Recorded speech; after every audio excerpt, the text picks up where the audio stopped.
ദേശാഭിമാനിയുടെ assistant editor Shri Dileep Malayalapuzha നമ്മളോടൊപ്പം ചേരുന്നുണ്ട് സൂമിൽ. അദ്ദേഹം ഈ ബഹിരാകാശ ഗവേഷണവുമായി ബന്ധപ്പെട്ട കാര്യങ്ങൾ അത് കൃത്യതയോടുകൂടി ഫോളോ ചെയ്യുന്ന വ്യക്തിയാണ്. അദ്ദേഹത്തിന് ഈ കാര്യങ്ങളിൽ എന്തൊക്കെയാണ് പുതുതായി പറയാനുള്ളതെന്ന് കേൾക്കാം. ശ്രീ ദിലീപ് മലയാലപ്പുഴ, സ്വാഗതം താങ്കൾക്ക് എൻകൗണ്ടർ പ്രൈമിലേക്ക്.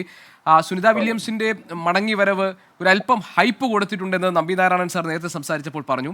ഇതൊരു സ്വാഭാവിക ദൗത്യം മാത്രമാണ്. ഇത്തരത്തിലുള്ള ധാരാളം ദൗത്യങ്ങളിൽ ഭാഗമായിട്ടുള്ള ആളാണ് സുനിത വില്യംസിനെ പോലുള്ള ആളുകൾ. അവർക്ക് ധാരാളം എക്സ്പീരിയൻസ്, അനുഭവ പരിചയം ഈ കാര്യത്തിലുണ്ട്. മാത്രമല്ല, ശാസ്ത്ര ഗവേഷണം എന്നത് സാങ്കേതിക വിദ്യമൊക്കെ ഇത്രയധികം വളർന്ന സാഹചര്യത്തിൽ മറ്റ് അപകട സാഹചര്യങ്ങളോ സാധ്യതകളോ ഒന്നും തന്നെ മുന്നിൽ കാണേണ്ടതില്ല എന്നാണ്. ശ്രീ ദിലീപ് മലയാലപ്പുഴ, എങ്ങനെയാണ് ഈ ദൗത്യത്തിനെ കാണുന്നത്? എന്തുകൊണ്ട് ഇത് ഇത്രയധികം ചർച്ച ചെയ്യപ്പെടുന്നു? ഇതിൽ എവിടെയെങ്കിലും സന്ദിഗ്ധതയുടെ നിഴലുകളുണ്ടോ? ഇവിടെ സംയുക്തതയുടെ ഒരു നമ്പിനാരായണൻ സാർ പറഞ്ഞതുപോലെ സംയുക്തതയുടെ ഒരു പ്രശ്നം ഉദിക്കുന്നില്ല. കാരണം മാധ്യമങ്ങൾ നൽകിയ ഒരു ഹൈപ്പ് ഉണ്ടെന്ന് പറയുന്നത് തന്നെ ശരിയാണ്. ശാസ്ത്ര വിഷയങ്ങളിൽ ലോകത്തിന് അല്ലെങ്കിൽ സമൂഹത്തിന് വലിയ താല്പര്യമുണ്ട്. പ്രത്യേകിച്ച് ബഹിരാകാശ ഗവേഷണം എന്ന് പറയുമ്പോൾ പിന്നെ ശാസ്ത്ര കുതികൾക്ക് മാത്രമല്ല, ഒരു സാധാരണ ഒരു കോമൺ മാനും ഈ വലിയ താല്പര്യമുണ്ട്. കാരണം 400 കിലോമീറ്ററിന് മുകളിൽ ഒരു വലിയ പേടകത്തിൽ മനുഷ്യൻ 26,000 കിലോമീറ്റർ പെർ അവറിൽ സഞ്ചരിക്കുക എന്നൊക്കെ പറയുമ്പോൾ സാധാരണ മനുഷ്യൻ, ഒരു കോമൺ മാന്റെ ചിന്തയിൽ അതൊക്കെ ഒരു വളരെ അത്ഭുതങ്ങൾ സൃഷ്ടിക്കുന്നതാണ്. പിന്നീട് മാധ്യമങ്ങൾ നൽകിയ ഒരു ഹൈപ്പും അതിനകത്തിൽ പ്രധാനമാണ്. കാരണം ശാസ്ത്രത്തിനോടത്ത് കൂടുതൽ താല്പര്യം തോന്നാനും പുതിയ പ്രത്യേകിച്ച് ചെറുപ്പക്കാർക്ക്, കുട്ടികൾക്ക്, വിദ്യാർത്ഥികൾക്ക്, സമൂഹത്തിനാകെ തന്നെ ഒരു താല്പര്യം വരാനും ഈ സംഭവങ്ങളെല്ലാം കാരണമായിട്ടുണ്ടെന്നുള്ളത് വസ്തുതയാണ്. പക്ഷേ സുനിത വില്യംസ് വളരെ സുരക്ഷിതയായി തന്നെ ഭൂമിയിൽ തിരിച്ചിറങ്ങുമെന്നുള്ള കാര്യത്തിൽ തർക്കമൊന്നുമില്ല. കാരണം ഈ കാര്യത്തിൽ ബഹിരാകാശ ശാസ്ത്രം അത്രമാത്രം പുരോഗതി പ്രാപിച്ചിട്ടുണ്ട്. അതുകൊണ്ട് പ്രശ്നങ്ങളൊന്നും ഉണ്ടാവുമെന്ന് തോന്നുന്നില്ല. ശരി, ഇതിനകത്ത് ഇപ്പോൾ ഏറ്റവും അധികം ചർച്ച ചെയ്യപ്പെട്ട ഒരു വിഷയം, നേരത്തെ നിശ്ചയിച്ചതിൽ നിന്നും വലിയ കാലതാമസം ഉണ്ടായി. അതിൽ ഇവർ മടങ്ങാൻ നിശ്ചയിച്ചിരുന്ന വാഹനത്തിൽ ഉണ്ടായിട്ടുള്ള ചില സാങ്കേതിക പ്രശ്നമാണ് അതിന് കാരണമായി പറഞ്ഞത്. പിന്നീട് നമ്മൾ കേട്ടത് സ്പേസ് എക്സിന്റെ ഒരു പുതിയ ബഹിരാകാശ പേടകത്തിലായിരിക്കും ഇവരുടെ മടങ്ങിവരവ് ഉണ്ടാവുക എന്നാണ്. പക്ഷെ അങ്ങനെയെല്ലാം ക്രൂ 9 എന്ന ഇതിന് മുൻപ് ദൗത്യം നടത്തിയിട്ടുള്ള പേടകം മതി എന്നിട്ട് പിന്നീട് തീരുമാനിക്കുകയായിരുന്നു. ഇത്തരം തീരുമാനങ്ങൾക്ക് കാരണമായത് എന്തുകൊണ്ടായിരിക്കാം?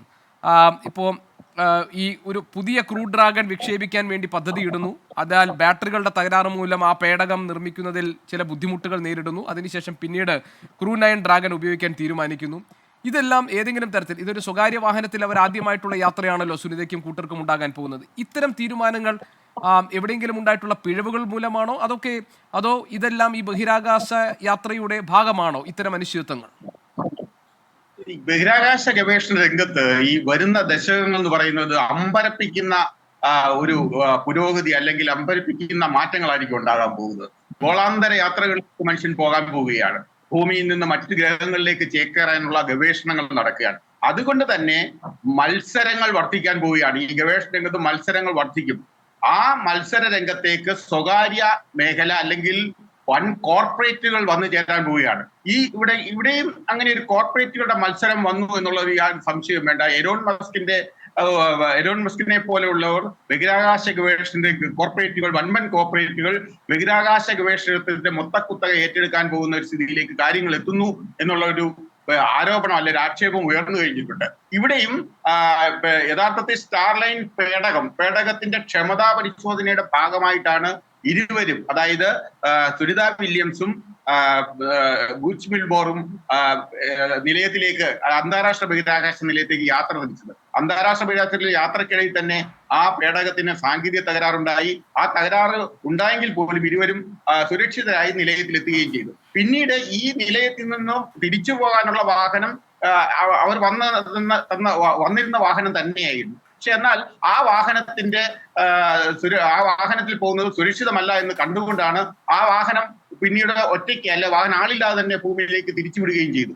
അവിടെയാണ് യാത്ര വൈകാൻ കാരണമായത്. പക്ഷെ ഇതിന് പകരമായ ഒരു വാഹനം എത്തിക്കുക എന്നൊക്കെ പറയുന്നത് സാങ്കേതികമായ പ്രശ്നങ്ങൾ എല്ലാം ഷെഡ്യൂൾ ചെയ്യുന്ന പ്രോഗ്രാമുകൾ ആയതുകൊണ്ട് തന്നെ സാങ്കേതികമായ ചില പ്രശ്നങ്ങൾ ഉണ്ടെന്നും സൂചനയുണ്ട്. എന്തായാലും ഈ രംഗത്തേക്ക്, ബഹിരാകാശ ഗവേഷണ രംഗത്തിന്റെ മൊത്തക്കുത്തക ഏറ്റെടുക്കാൻ ലോകത്തുള്ള വൻകിട സ്വകാര്യ കുത്തകകൾ വരുന്നുണ്ട് എന്നുള്ള വസ്തുതയാണ്. ഈ വസ്തുത കണ്ടുകൊണ്ട് വേണം നമ്മളെ ഈ പ്രശ്നങ്ങളെ എല്ലാം കാണാൻ. ഇത് ഗുണകരമാകുമോ എന്നതിനെ സംബന്ധിച്ച് ആശങ്ക ഉയരുന്ന ഒരു ഘട്ടം കൂടിയാണ്.